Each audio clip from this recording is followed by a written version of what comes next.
আমরা PR system নির্বাচন চাই, সংখ্যানুপাতিক হারে নির্বাচন চাই। বিএনপি কেন মানছে না? বিএনপি তো দাবি করেছে আমরা জাতীয় সরকার গঠন করব, এটা বিএনপির দাবি। আর জাতীয় সরকার গঠন করার জন্য সবচেয়ে ভালো পদ্ধতি পিআর সিস্টেম নির্বাচন। জাতীয় সরকার সর্বদলের অংশগ্রহণমূলক সরকার, আর সর্বদলের অংশমূলক সরকার গঠন হতে পারে একমাত্র পিআর সিস্টেম নির্বাচনের ভিত্তিতেই। তাহলে কেন বিএনপি মানছে না? কারণটা আমি তো বুঝি না। অবশ্যই বিএনপিকেও পিআর সিস্টেমে নির্বাচন মানা উচিত। সংস্কার চাই। বিএনপি বলছে আমরা সরকার গঠন করে ক্ষমতায় গিয়ে সংস্কার করব। প্রথম প্রশ্ন হলো এই, আগামীতে বিএনপি ক্ষমতায় যাবেন, এই গ্যারান্টি আপনি কে দিয়েছে? আপনি কিভাবে ভেবেছেন যারা 91 থেকে 96 পর্যন্ত ফেল করার কারণে 96 ক্ষমতা আসতে পারে নাই, আবার 2001 থেকে 2005 পর্যন্ত দেশ চালাবার কারণে 2008-এ তারা ক্ষমতা আসতে পারে নাই। 2001-এ বিএনপি ইশতেহার ঘোষণা করেছিল, সেই ইশতেহারের মধ্যে 10%ও বিএনপি বাস্তবায়ন করতে পারে নাই। এমনকি 2001-এ বিএনপির ইশতেহারের 1 নম্বর শর্ত তারা পালন করতে পারে নাই। আমি বিশ্বাস করি আগামীতে ক্ষমতায় কে যাবে না যাবে আমি জানি না, কিন্তু বাংলাদেশের জনগণ কোন দুর্নীতিবাজ, চাঁদাবাজ, দখলবাজ, খুনিদেরকে আর ক্ষমতায় নেবে না। বাংলাদেশের জনগণ রক্ত দিয়েছে, জীবন দিয়েছে বাংলাদেশের চাঁদাবাজি করার জন্য নয়, খুন করার জন্য নয়, দেশকে দখল করার জন্য নয়, দুর্নীতি করার জন্য মানুষ রক্ত দেয়, জীবন দেয় নাই। বাংলাদেশের মানুষ জীবন দিয়েছিল, মানুষ মুক্তি পাবে, শান্তি পাবে।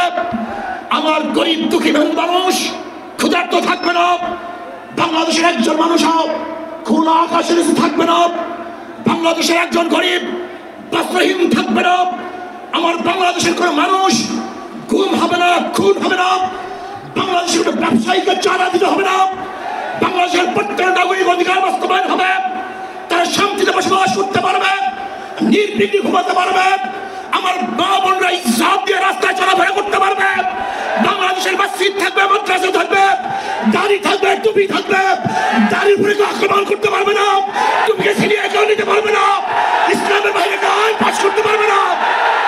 এর জন্য জীবন দিয়েছিল, রক্ত দিয়েছিল। দ্বিতীয়বার দাড়ি কামবে এই দৃশ্য দেখার জন্য মানুষ রক্ত দেয় নাই। মৌলবাদীর বিরুদ্ধে আলোক আঙ্গুল তুলবে, মোল্লা বলে গালি দিবে, আজকে টুপি দাড়িওয়ালাদের ক্ষমতায় যেতে দেবে না, এই স্লোগান শোনার জন্য মানুষ রক্ত দেয় নাই। এই দৃশ্য দেখার জন্য বুকের তাজা রক্ত জমিনে ঢেলে দিয়ে মানুষ শাহাদাত বরণ করে নাই, বরং বাংলাদেশের মানুষ শাহাদাত বরণ করেছিল এই জাতিকে মুক্তি দেওয়ার জন্য, কোরআন ও সুন্নাহর আইন বাস্তবায়ন করার জন্য। বাংলাদেশের মানুষ ওই ভারতের গোলামি করার জন্য রক্ত দেয় নাই। বাংলাদেশের মানুষ ভারত আমাদের দেশের কর্তৃত্ব নেতৃত্ব করবে, আমেরিকা আমাদের দেশের কর্তৃত্ব নেতৃত্ব করবে, এর জন্য বাংলাদেশের মানুষ জীবন দেয় না, রক্ত দেয় নাই। বাংলাদেশের মানুষ সাধন, তারা নিজেরা আইন প্রণয়ন করবে, নিজেরা সংসদ পরিচালিত করবে, তারা নিজেদের পায়ে দাঁড়াবে। বাংলাদেশের মানুষ জীবন দিতে পারে, কিন্তু কাউ গোলামি করতে পারে না। তারা ভাইয়েরা আমার, আমি বিশ্বাস করি আজকে মঞ্চে যারা আছেন, যদি আমরা মুনাফিকি না করি, মঞ্চে যারা আছে যদি মুনাফিকি না করি, মুখের এবং কাজের কথা যদি একসাথে থাকেন, মুখের সাথে কাজের যদি মিল থাকেন, আমি এই রক্ত জনতার সামনে কসম করে বলতে পারি আগামীতে ক্ষমতা যাবে ইসলাম, ক্ষমতা যাবে ইসলাম, কোনো সন্দেহ নাই।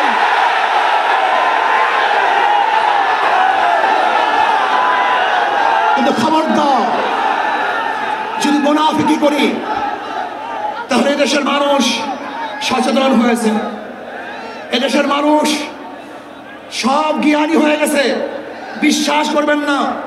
একজন রিক্সাওয়ালা, ঠেলাওয়ালা, কুলি মজদুরের বক্তব্য শুনলে আমরা আশ্চর্য হয়ে যাই বাংলাদেশের মানুষ কত সচেতন, তারা কত সচেতন হয়েছে।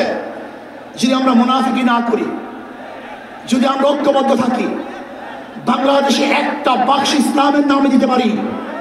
যেরকম আমেরিকা এবং ওই সারস ইসরায়েল ইরানের আক্রমণ করে ফেলেছিল, মুহূর্তের মধ্যে নিচ্ছিন্ন করে দিবে, কিন্তু আক্রমণ করার পরে দেখেছে ইরানের গুহার থেকে কোথা থেকে বোম মিসাইল চলে আসছে।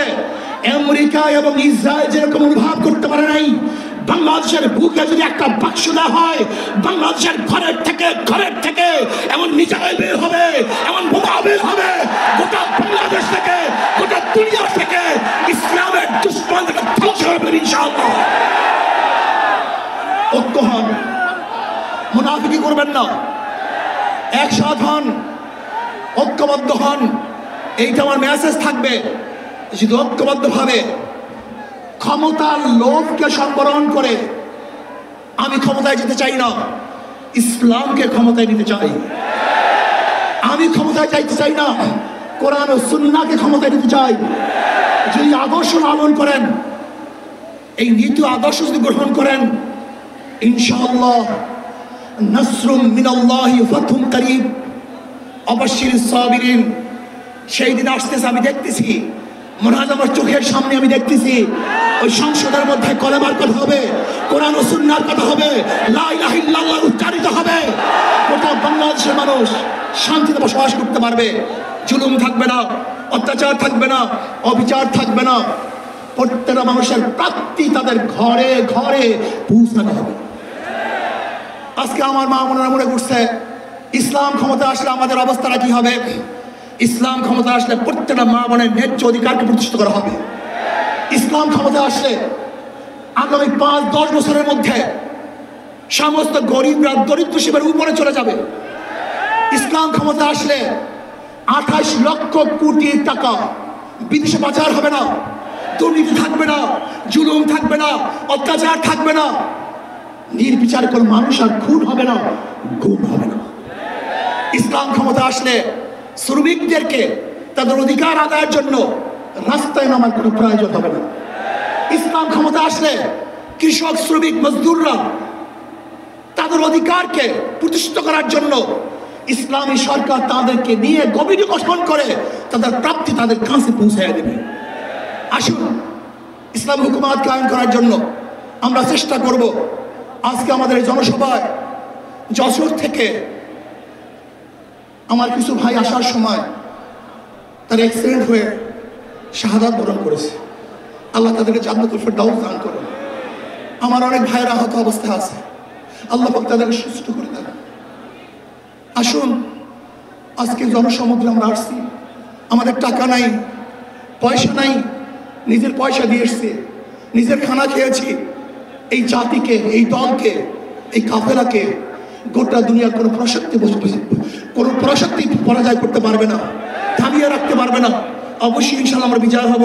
আল্লাহ আমাকে এবং সবাইকে ইসলাম হুকুমত কায়েম করার তৌফিক দান করেন।